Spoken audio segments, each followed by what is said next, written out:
Hello दोस्तों यह कहानी मेरे एक सब्सक्राइबर की है। यह कहानी बहुत ही इंटरेस्टिंग है। इस कहानी को पूरा सुनिएगा। एक गांव में एक औरत के कोई बच्चा नहीं था। वह औरत गांव के मुखिया की पत्नी थी। उसके शादी को काफ़ी समय हो गया था। सब लोग उसे बाज कहा करते थे। सारे गांव वाले उसका मुंह भी नहीं देखना चाहते थे। कहते थे कि इसका मुंह देख लिया तो पूरा दिन बेकार चला जाएगा। पर मुखिया की पत्नी थी, इसलिए लोग थोड़ा बहुत बातचीत ही कर लिया करते थे। एक दिन गांव में एक फकीर बाबा भीख मांगते हुए आ पहुंचता है, तो वह बातों ही बातों में उसका हाथ देखने लग जाता है और कहता है, आपको बच्चा नहीं है। वह बोली, आपको कैसे पता चला? फिर वह बाबा बोला, हम हस्तरेखा निपुण हैं और हाथ देकर यह बता सकते हैं कि क्या होने वाला है और आगे क्या होगा। फिर वह औरत बोली, अच्छा तो यह बताओ कि मेरे बच्चा कब होगा? तो उसने कहा, आपको भगवान ने बच्चा तो नहीं दिया, पर मैं एक रास्ता बताता हूँ। वह बाबा कहता है, अमावस्या की रात को किसी एक ऐसे लड़के की बलि पीपल के पेड़ के नीचे दो जो अपने माँ बाप का इकलौता पुत्र हो, और उसके खून से अपने बाल धोना। फिर कहना, ए प्यासी आत्मा, यह बलि मेरी तरफ से स्वीकार करो और मुझे एक पुत्र दे दो। एक लोटे में उस कुएं का पानी भरकर उसमें उसके शरीर की 2 बूंद मिलाकर खून पी लेना और उस लड़के के सिर के बाल अपने साड़ी की गांठ में बांधे रखना, तो अवश्य एक पुत्र पैदा होगा। इतना कहकर वह वहां से भिक्षा लेकर चला जाता है। उस दिन के ठीक 3 दिन बाद अमावस्या की रात थी और औरत ने वही किया जो उस बाबा ने बताया था। उसने अपने देवरानी के लड़के की बलि दे दी और खून की 2 बूंदें पानी में मिलाकर खुद पी लिया और उस सिर के कुछ बाल को काटकर अपने गांठ में बांध लिया और बिना पीछे मुड़े अपने घर आ गई। सुबह गांव वालों को पता चला कि मुखिया के भाई के बेटे को किसी ने मार के वहां फेंक रखा है। जब यह बात मुखिया और उसके भाई ने सुनी तो वह नंगे पैर दौड़ पड़े। धीरे धीरे सारा गांव इकट्ठा हो गया। उस लड़के की मां रो रो कर बुरा हाल हो गया। तब किसी व्यक्ति ने हिम्मत जुटाकर उस सिर का धड़ से जोड़ा और उस नदी में बहाने की सलाह दी। लोगों ने उस लाश को पानी में बहा दिया। सब लोग कहने लगे कि ये कैसे हुआ। यह घटना चिंता का विषय बन गया था। जब मुखिया घर पहुंचा तो क्या देखता है कि उसकी पत्नी तो पकवान बना रही थी। वह बड़ी खुश नजर आ रही थी। मुखिया ने क्रोध में कहा, क्या तुम्हें इस बात का बिल्कुल भी दुख नहीं है कि हमारे भाई का बेटा मर गया है? वह पहले ऐसी नज़रों से देखी जैसे कि उसे मार ही डालेगी। फिर कहने लगी, लड़का उसका मरा है, मेरा नहीं, मैं क्यों शोक मनाऊं? और हंसने लगी और कहने लगी, तुम पागल हो, तुम्हें तो खुश होना चाहिए कि अब तुम्हारा भाई एक पुत्र होगा और यह जानकर और खुशी होगी कि वह इस जायदाद का अकेला वारिस होगा। फिर ऐसे ही हंसी यह देखकर मुखिया से रहा नहीं गया और उसने जान से मारने के लिए तलवार उठाने चला गया। वह अंदर तलवार ढूंढ रहा था, पर तलवार नहीं मिली। जब वह पत्नी के बेत के पास पहुंची तो क्या देखता है कि सारे कपड़े खून से लथपथ और तलवार भी वहीं पड़ी है और उस पर खून लगा है। वह यह सब देखते ही समझ गया कि यह सब इसने पुत्र प्राप्त करने के लिए बलि दी है। उसने उसे मारने का विचार बनाया कि अभी मैं इसको मार दूंगा तो सब लोग मुझे गलत समझेंगे। और वह वहाँ से चला गया। उस दिन से गांव में ऐसी घटना होने लगी कि किसी का भैंस मर गया और उसके शरीर के अंग इधर उधर फैले पड़े, जैसे कि किसी ने उसे नोच कर खाया हो। तो किसी का कुत्ता तो किसी का बकरा मर रही थी। जिस तरीके से भैंस को किसी ने मारा था, ऐसे ही घटना से सारा गांव परेशान था।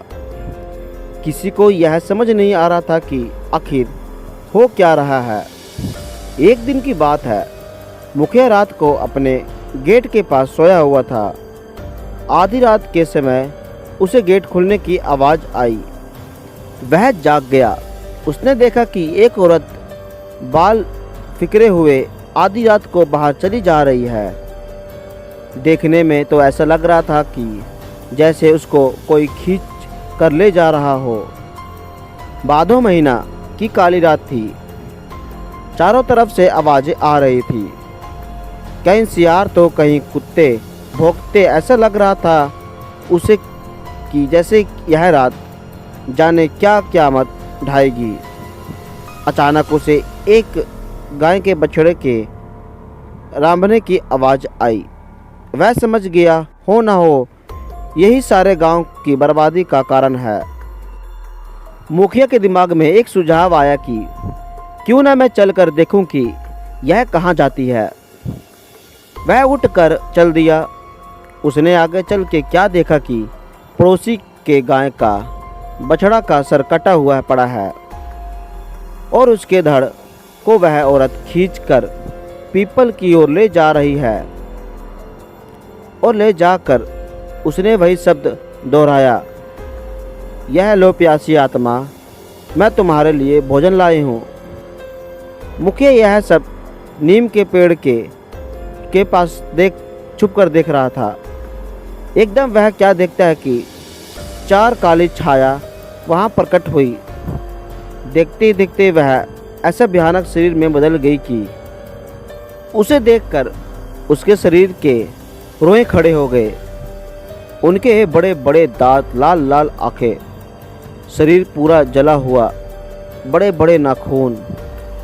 आंखें तो ऐसे चमक रही थी कि बार बार बदलने वाली लाइट जल रही हो। इतना भयानक मंजर उसने अपनी जिंदगी में कभी नहीं देखा था। वह क्या देखता है कि वो चारों भूत और उसकी पत्नी उस लाश को खाने लगी, दोनों हाथ से लपालप, जैसे कि कोई भूखा व्यक्ति खाने पर टूट पड़ा है। यह सब देखकर मुखिया के पैर के नीचे की जमीन खिसक गई कि उसकी पत्नी एक डाइन है। जब उन्होंने सारे मांस को नोच नोच कर खा डाला, तब उसमें से एक भूत की बात सुनी और कहा कि बस 3 दिन के बाद फिर अमावस्या है और हमारी शक्ति उस दिन बढ़ जाएगी। तब हम तुम्हें पूरी शक्ति सौंप देंगे और तुम अपनी मर्जी से कुछ भी कर सकती हो और तुम गांव वालों को अपनी उंगली पर नचा सकती हो। उसने यह सब सुनकर सारे गांव को चोरी चोरी जगा कर कहा, देखो मैं तुम्हें बताता हूँ कि तुम्हारी बर्बादी का एक डाइन की वजह से हुई है। और सबसे कहा कि अपनी अपनी लाठी उठाओ और चलो मेरे साथ, आज उस डाइन का अंत हम सब मिलकर करेंगे। और सब भागते हुए उस पीपल की ओर चल दिए। सारे गांव को अपनी तरफ आते देख सारे भूत तो गायब हो गए, पर वह डाइन खड़ी रह गई। मुखिया की पत्नी को इस हालत में देखकर सारे गांव के तो होश ही उड़ गए और वह रुक गई। मुखिया ने कहा, खड़े क्यों हो गए हो? यह तुम्हारी मालकिन नहीं, डाइन है, डाइन। और यह बोलते हुए सब उसे लाठियों से मारने लगे। वह अपनी जान बचाकर भागी और भागते हुए उस कुएं में जा गिरी। उसकी साड़ी ऊपर अटक गई और वह चिल्लाने लगी कि बचाओ बचाओ।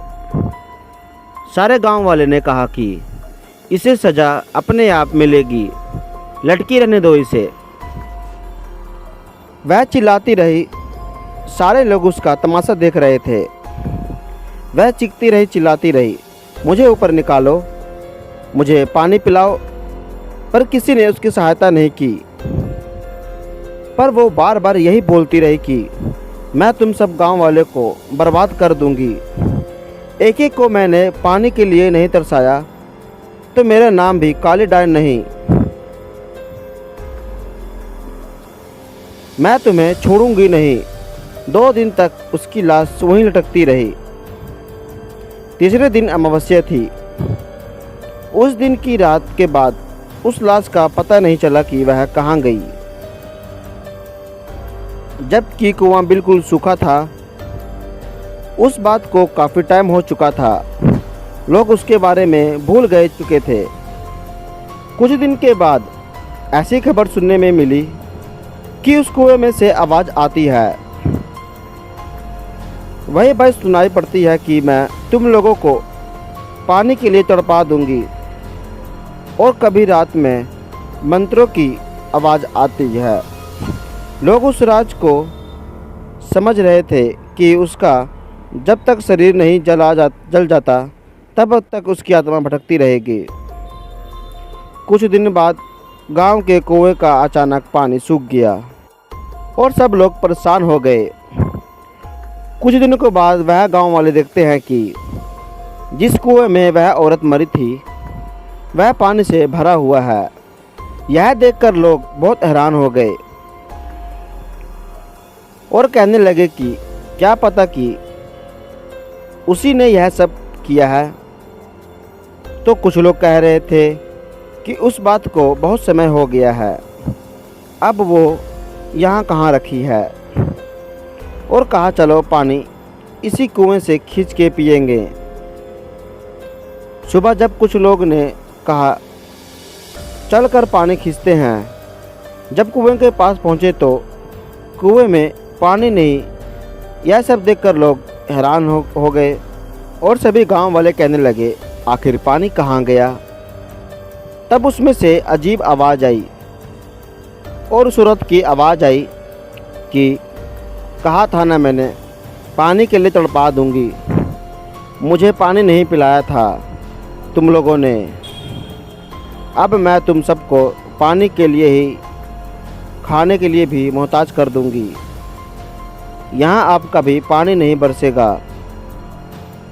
गांव वाले परेशान हो गए। उनके पास पानी ख़त्म हो गया था। दूसरे गांव से पानी लाना पड़ता था। पानी ना बरसने के कारण वह कुआं भी सूखने लगा। तब उस गांव के मुखिया ने उन्हें पानी भरने के लिए मना कर दिया और कहा तुमने जो किया उसके लिए हम क्यों दुख झेलें, अब उसे भुगतो। कभी कुएं में पानी आ जाता तो कभी नहीं। जब गांव वाले प्यास से परेशान हो गए तो कुछ लोगों ने उससे पानी खींच लिया और उसे जैसे ही पिया तो उसका शरीर पूरी तरह से सड़ गल गया। किसी को चर्म रोग तो किसी के हाथ पैर गलना शुरू हो गया। यह भयानक दृश्य देखकर लोगों ने उसे छुआ तक नहीं। अब गांव वाले की बुरी दशा हो गई थी। सब लोग भगवान को याद करने लगे। भगवान, यह सब किस जन्म के पाप का सज़ा दे रहा है। तू बस चारों तरह हाहाकार मच गया है। उस दिन से गांव में तो जैसे मातम छा गया हो। दूसरे दिन सुबह उस गांव के एक बाबा आता है।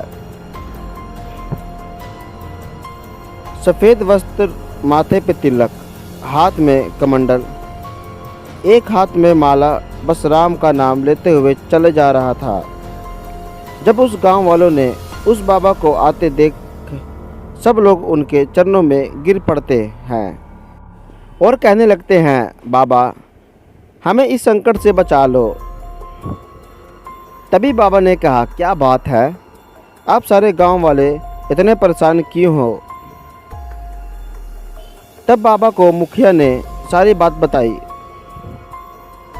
तब बाबा ने कहा कि मैं तुम्हारे इस काम में अवश्य मदद करूंगा, और कहा मैं कल अपने शिष्य विराट को लेकर आऊँगा, क्योंकि इस काम के लिए मुझे एक सद्भाव और ईश्वर पर विश्वास करने वाले व्यक्ति की ज़रूरत है।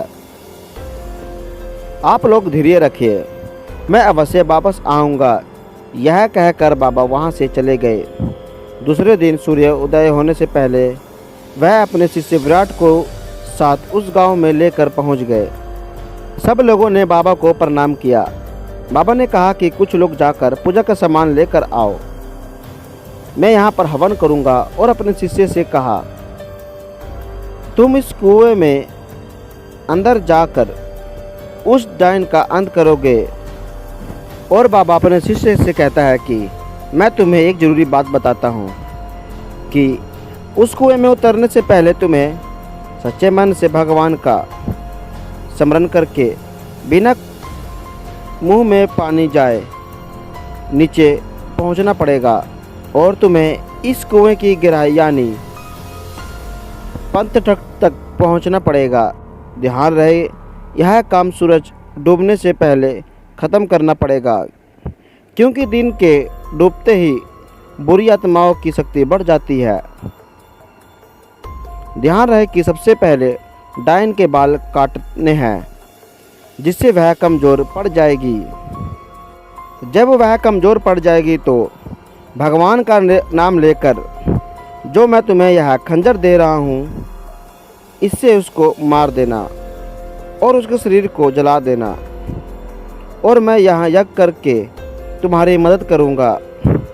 उनका शिष्य तो समझ गया, पर कुछ गांव वालों ने पूछा, बाबा इस कुएं में पानी में कैसे उसकी लाश को जलाओगे? तब बाबा ने बताया कि वह पाताल लोक में अपने घर की तरह रह रही है। वहाँ भी आत्माओं और भूत प्रेतों के घर हुआ करते हैं। तब गांव वाले को समझ में आ गया।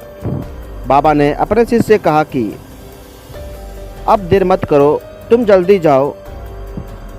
तब उनका शिष्य ने भगवान का नाम लेकर उस कुएं में कूद गया, और इधर बाबा मंत्रों से यज्ञ करने लगा। जब विराट वहां पहुंचा तो क्या देखता है कि काफ़ी बड़ा खंडर है और कहीं से मंत्रों की आवाज़ आ रही है। तो वह जाकर क्या देखता है कि एक बाल फकेरे हुए एक औरत आहुति आग में दिए जा रही है। जैसे ही वह उसके पास पहुंचा तो उसे पता चल गया, और वह पीछे मुड़कर देखकर बोली, कौन हो तुम और यहाँ क्यों आए हो? वह बोला, मैं विराट हूँ और गांव वालों की तरफ से मैं तुम्हें मारने के लिए आया हूँ।